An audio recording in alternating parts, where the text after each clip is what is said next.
తాకట్టులో ఉన్న మీ బంగారాన్ని విడిపించి ఆ రోజు ఆన్లైన్ రేటుకి మేము కొంటాం. Bhavani gold company. నమస్కారం, వెల్కమ్ టు సుమన్ టీవీ. నేను గీతాంజలి. ఫిబ్రవరి 16వ తారీఖున సంకష్టహర చతుర్థి అండి. ప్రతి మాసం వచ్చేటువంటి ఈ సంకష్టహర చతుర్థి ఎంతో విశేషం అంటారు.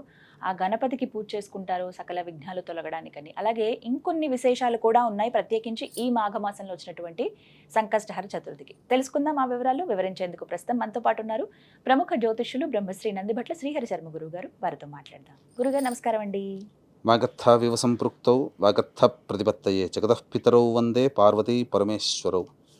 సదాశివసమారంభాం శంకరాచార్య మధ్యమాం అస్మదాచార్య పర్యంతం వందే గురు పరంపరాం. ఆదిత్యాయ చ సోమాయ మంగళాయ బుధాయ చ గురుశుక్రశనిభ్యశ్చ రాహవే కేతవే నమః. శృంగేరి జగద్గురు పీఠాధిపతులకి కంచిపీఠాధిపతులకి నమస్కారములు తెలియజేసుకుంటూ కార్యక్రమాన్ని ప్రారంభిద్దాం. సంకష్టహర చతుర్థి ప్రతి మాసం వస్తుందండి. చక్కగా పూజ అయితే చేసుకుంటారు ఆ రోజు అంతా నియమంగా. అంటే వినాయక చవితి ఎలా అయితే చేసుకుంటారో ఇంకా అలాగే భావిస్తారు చాలా మంది. అదే ఈసారి చాలా ప్రత్యేకం అంటున్నారు మాఘమాసంలో వచ్చేటువంటి ఈ చతుర్థి. వివరాలు తెలియచేయండి. తప్పకుండానమ్మా. మనకు ఉన్నటువంటి అనేక మాసాలు 12 మాసాలలో వైశాఖ మాసము, ఆషాఢ మాసము, శ్రావణము, కార్తీకము, ఆశ్వీజము, మార్గశిరము, మాఘము, ఈ మాసాలన్నీ కూడాను మానవుడు తరించడానికి అనగా తన యొక్క సంకల్పం నెరవేరడం కోసం చేసుకునేటువంటి పూజా వ్రతాది నియమాలు పాటించడానికి అనుకూలం. మిగతా మాసములన్నీ కూడా పితృదేవతల్ని ఆరాధనగా చేసుకునేటువంటి కొన్ని ఉంటాయి. అయితే మనకు సంకష్టహర చతుర్థి అనేటువంటిది అనాదిగా యుగ యుగాల నుంచి ఆచరిస్తున్నటువంటి వ్రత విధానం ఇది. దీనివల్ల మానవులకి కలిగేటువంటి లాభము అనే దానికంటే కూడా శుభాలు అనేటువంటి మంచిది. ఆ శుభాలు అనేటువంటివి మానవులకి కలిగే శుభాలని వర్ణించడానికి మనకు ఒక సమయం అంటూ సరిపోదు. అంతటి గొప్పది. ఎందుకనంటే కరుణామయుడు, దయామయుడు సాక్షాత్తు విఘ్నేశ్వరుడు. ఎవరు పిలిచినా పలుకుతాడు. ఎందుకంటే దీనికి సంబంధించిన ఒక గాథ కూడా ఉంది. పూర్వము గణపతి చిన్నతనంలో ఎవరికైనా కానీ జంతువుల్ని చూసినా లేకపోతే ఆట బొమ్మల్ని చూసినా, ఇప్పటి కాలం పిల్లలు చిన్న చిన్న కుక్క పిల్లలతో సరదా పడుతుంటారు. మేక పిల్లలు, కోడి పిల్లలతో. అలాగే పిల్లి, ఆ ఉద్యానవనంలో పిల్లి తిరుగుతుంటుంటే ఆ పిల్లి చూసి ముచ్చటపడి పట్టుకోవాలనే ఉద్దేశంతో గణపతి వెంటబడుతుంటుంటే చిక్కకుండా ఉండేసరికి కోపం వచ్చేసేసి ఎట్లా అయితేనే పట్టుకొని దాన్ని గీరుతాడు. గీరేసరికి చారలు వస్తాయి. వచ్చిన తర్వాత అది ఇంటికి వెళ్ళిపోతాడు. అమ్మ ఆకలిస్తుంది, నాకు పెట్టమ్మా అని అంటే పార్వతీ అమ్మవారు ఆ గణేశుడిని చూడకుండా ఇటువైపు ఉంది తీసుకోపో అని అంటాడు. అమ్మ నాకు చూసి చెప్పొచ్చు కదా అని అంటే ఎటువైపు వచ్చినా ఆయనకి మొహం చూపించకుండేసరికి పట్టుబట్టి అమ్మని చూడాలని చెప్పి గణపతి ముందుకు వస్తాడు. కనబడగానే అమ్మవారి చెంప మీద గీరలు కనబడతాయి. కనబడేసరికి అప్పుడు ఎందుకమ్మా ఏమైందమ్మా అనంటే, నీకు తెలియకుండా ఎవరు చేశారో చెప్పు, నేను వాళ్ళని సంహరిస్తానంటే, ఎవరైనా చేస్తే నీకు చెప్పొచ్చు కానీ నువ్వే చేసావు కదా, నీకెలా చెప్పను నేను అంటుంది. ఏం జరిగింది అని చెప్పమ్మా అంటే, నీకు తెలియదా నువ్వు చేసిన పని, ఒకసారి గుర్తు తెచ్చుకో అంటే, అంతకుముందు జరిగినటువంటిది ఈ సృష్టినంతా కూడా ఏ రూపంలో ఉన్నా నేను తల్లినే కదా, కాబట్టి అన్ని జంతువులు నా రూపమే కదా, మరి నువ్వు ఆ ప్రాణిని నువ్వు ఇబ్బంది పెట్టావు కదా, కాబట్టి నువ్వు ఆ ప్రాణిని సంరక్షించు అనగానే ఆ ప్రాణి కోసమే ఆ ఉద్యానవనం అంతా ఎతికి ఒక చోట దాక్కున్నటువంటి ఆ పిల్లిని చేరదీసి దగ్గర తీసి, ఇక ఆ రోజు నుంచి అమ్మ బాధపడిందని చెప్పి ఆ రోజు నుంచి ఏ ప్రాణిని కూడా ఇబ్బంది పెట్టకుండా ఉన్నాడు గణేశుడు.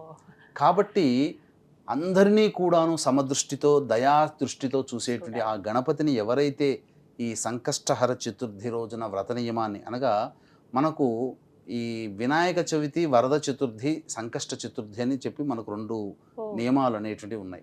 కాబట్టి ఈ వరద చతుర్థిని వినాయక చవితిగా మనం పిలుచుకుంటుంటాం.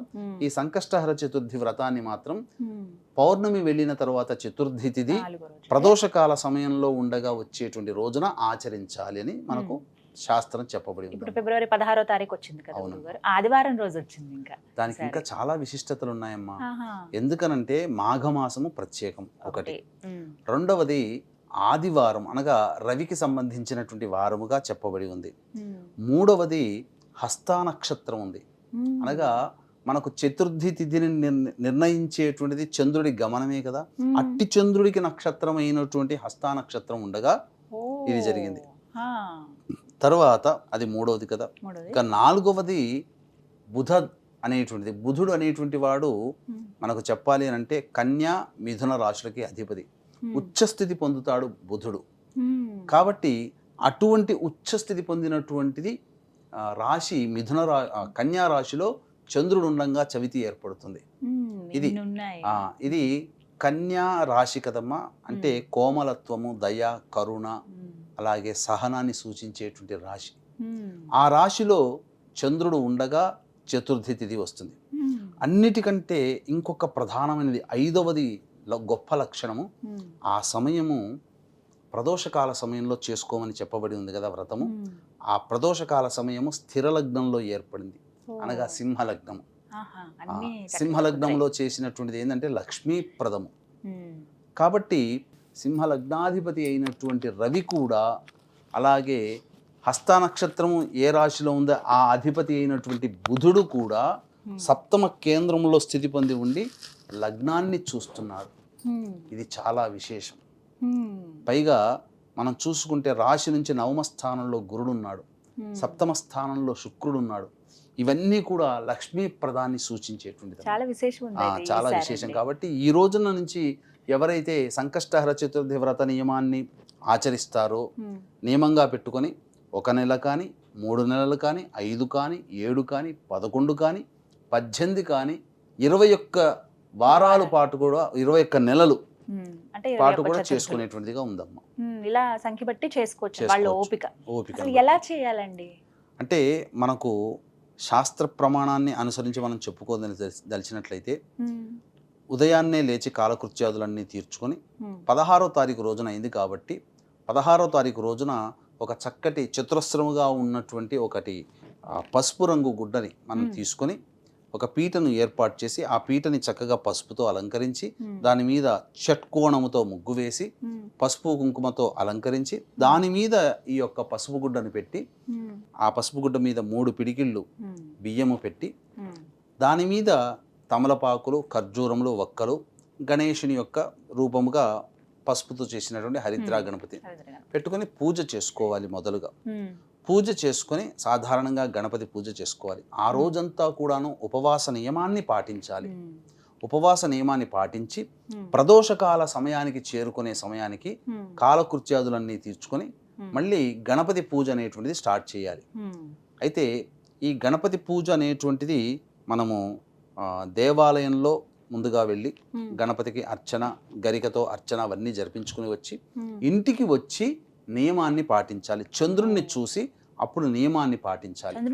ఆ చంద్రుని ఖచ్చితంగా ఆ రోజున చూడాలమ్మా. చంద్రుడు నెలవంక మంచిగా చక్కగా కనిపిస్తుంది. ఇక ఆ 3 పిడికిళ్ళు ఏవైతే బియ్యం తీసామో ఆ బియ్యాన్నంతా కూడాను వేసి బెల్లముతో చేసినట్టు పాయసంగా చేసి అప్పుడు గణపతికి పూజ చేయాలి. గణపతికి మనం వినాయక చవితి రోజున ఏ విధంగానైతే మనం పూజా విధానంగా చేస్తామో ఆ విధంగా చేసి ఉండ్రాళ్ళు, అలాగే సంబంధించినటువంటి ఈ బెల్లం పాయసం శక్తి కొలది చేసుకొని నైవేద్యంగా పెట్టి చంద్ర దర్శనం చేసుకొని అప్పుడు భోజనం చేసినట్లయితే తప్పకుండా ఆ గణపతి యొక్క అనుగ్రహాన్ని పొందిన వాళ్ళం అవుతాం. ఇది వ్రత విధానం చక్కగా చేసుకోవాలి. ప్రతి నెల సంకష్టహర చతుర్థి రోజున సద్యస్కాలంలో అంటే ఈ యొక్క సంబంధించినటువంటి సంకష్టహర చతుర్థి వ్రతాన్ని ఆచరించినటువంటి వాళ్ళకి అనేక ప్రయోజనాలు కలుగుతాయి. ముఖ్యంగా ఏ పని చేయాలన్నా బుద్ధి కుశలత ఏర్పడుతుంది. సహనం అనేటువంటిది ప్రధానంగా వస్తుంది. మనిషికి ఇప్పుడు సహనం లేకుండానే కదమ్మా, ఇప్పుడు హోటల్కి వెళ్తాము, తీసుకొచ్చేంత ఓపిక కూడా ఉండదు, ఆ లోపలనే గొడవ పెట్టేసేస్తాం ఏదైనా పదార్థాన్ని ఆర్డర్ చేసి. అన్నిటికంటే మించి సహనం, గణపతి నుంచి నేర్చుకోదగినటువంటిది సహనం. ఆ సహనం అనేటువంటిది ఏర్పడుతుంది. అలాగే నరదృష్టి, నరఘోష, బ్లాక్ మ్యాజిక్లు ఎవరైతే ఉంటాయో అవన్నీ చేసిన దోషాలన్నీ కూడా తొలగిపోతాయి సంకష్టహర చతుర్థి రోజున. ముఖ్యంగా గణపతి కూడా చాలా విశేషమైనటువంటి ఫలితాలను ఇచ్చేటువంటి వాడు. మనకున్నటువంటి హిందూ సనాతన ధర్మ సాంప్రదాయంలో మనకు ఆదిశంకరాచార్యుల వారు అనేక మంది మత ఆచారాన్ని పాటించే వాళ్ళందరినీ కూడా జయించాడు అన్నాడు కదా. అందులో ఈ గాణాపత్యము అనేటువంటి వాళ్ళని కూడా జయించాడు. గాణాపత్యం అంటే గణపతిని ఉపాసన చేసుకొని ఉండే వాళ్ళందరినీ కూడాను ఓడించి అందరినీ సంతోషపెట్టి అందరి మత ఆచార ప్రకారము ఒక పూజా విధానాన్ని కూడా ఏర్పాటు చేయడం, పంచాయతన పూజ అనేటువంటిది. ఆ విధంగా మనకు చెప్పబడింది కనుక పురాణ యుగ యుగాల నుంచి కూడా ఈ గణపతి ఆరాధన అనేటువంటిది చాలా ప్రశస్తమై ఉన్నదని చెప్పవచ్చమ్మా. గురుగారు ఇంకా ఏమైనా నియమాలు ఉంటాయండి ఆ రోజున ప్రత్యేకంగా? ముఖ్యంగా ఆ రోజున బ్రహ్మచర్య వ్రతాన్ని ఆచరించాలి. ఆ రోజున ఆచరించినటువంటి వాళ్ళు గణపతి యొక్క అనుగ్రహం కోసమే గణపతిని చక్కగా తలుచుకుంటూ నిద్ర ఉపక్రమించాలి. అలాగే ధూమపానము, మద్యపానము, మాంసాహారం ఇవన్నీ కూడాను నిషేధము. నేలపైనే నిద్రపోవాలి. ముఖ్యంగా గణపతికి ఉపయోగించే గరికది ఏదైతే ఉంటుందో ఆ ప్రతి ఇది కూడాను గరికని చక్కగా నీటితో కడగాలమ్మా. చాలా మంది ఇప్పుడు బయట అమ్ముతుంటుంటారు, అవి ఎక్కడెక్కడో ఎంతో మంది తొక్కినటువంటి ప్రదేశాలు ఇవన్నీ ఉంటున్నాయి. సాధారణంగా వాళ్ళు మనకు ప్రత్యేకంగా మంచిది చేసేవారు కదా. కాబట్టి మనం ఇంటికి వచ్చిన తర్వాత ప్రతిదీ కూడాను పూజకు ఉపయోగించే వస్తువు శుభ్రపరచుకోవాలమ్మా. 3 చతుర్థులు చేద్దామని అనుకున్నప్పుడు మధ్యలో ఏమైనా ఆటంకం వస్తే మహిళలకి తర్వాత మళ్ళీ అంటే అది తప్పించి లెక్కించొచ్చా అండి? మళ్ళీ మొదటి నుంచి వస్తుందా? మహిళలు గనక ఇంట్లో ఉన్నప్పుడు ఈ విధంగా జరిగితే అది 2వ వారానికి అంతరం వచ్చినా, 3వ నెలకి వచ్చినా ఏదైనా ఇబ్బంది కలిగినప్పుడు దాన్ని పక్కకు పెట్టేసి మళ్ళీ వచ్చే చతుర్థి రోజున ఈ యొక్క నియమాన్ని పాటిస్తే ఇబ్బంది లేదమ్మా. అవసరం లేదు, కౌంట్లోకి వస్తుంది. లేదా ఆ పౌర్ణమి రోజునైనా కానీ, ఆ తర్వాత చతుర్థి రోజున ఇబ్బంది వస్తుంది కదా, పౌర్ణమి రోజునైనా కానీ ఈ వ్రతాన్ని ఆచరించినా అదే ఫలితం వస్తుంది. అలా కూడా చేసుకోవచ్చు. నేను కొన్ని విన్నాను గురుగారు, కొన్ని దేవాలయాల్లో ఇలా చేస్తారు. అలా ఆలయంకి వెళ్ళి చేసుకోవచ్చా, లేదా ఇంటి దగ్గరే సామూహికంగా కూడా చేసేటువంటి వ్రత విధానాలు ఉన్నాయి. ఆ రోజున విశేషంగా హోమాది కార్యక్రమాలు చేస్తారు. గణపతి హోమం చాలా చేసుకుంటే చాలా విశేషము. గణపతికి ఆ రోజున ప్రదోషకాల సమయంలో హోమం గనక చేసుకుంటే గణేష చతుర్థి రోజున ఎంతటి పుణ్య ఫలితం పొందుతామో వినాయక చవితి రోజున అంతటి పుణ్య ఫలితము ఆ రోజున పొందుతామమ్మా. ఈ విధంగా అందరూ ప్రతి నెల చాలా విశేషంగా చేసుకుంటారంటే అందులో ఈసారి మాఘమాసం ఇంకా విశేషం అన్నారు. ఆదివారం రోజు వచ్చింది, ఇంకా ప్రత్యేకంగా చేసుకోవచ్చు. అందరూ కూడా సెలవు ఉంటుంది ఆ రోజు, చక్కగా చేసుకోవచ్చు. అలాగే వీక్షించేటువంటి ప్రేక్షకులకి ఈ యొక్క మహాశివరాత్రి సందర్భంగా ఫిబ్రవరి 26వ తారీఖు రోజున జాతకరీత్యా ఉన్నటువంటి అన్ని రకాల సమస్యల నివారణకి, ముఖ్యంగా శివానుగ్రహం కోసం కాశీలో 21 రకాల హోమాది కార్యక్రమాలు చేయించడం జరుగుతుంది. అలాగే రుద్రపారాయణాలు కూడా చేయడం జరుగుతుంది. అవకాశం ఉన్న వాళ్ళు కార్యక్రమ తదనంతరం కాంటాక్ట్ చేసి మీ గోత్రనామాదులు నమోదు చేసుకోవచ్చు. చక్కగా వివరించారు గురుగారు, ధన్యవాదాలండి. సర్వం శ్రీ ఉమామహేశ్వర పరబ్రహ్మార్పణమస్తు.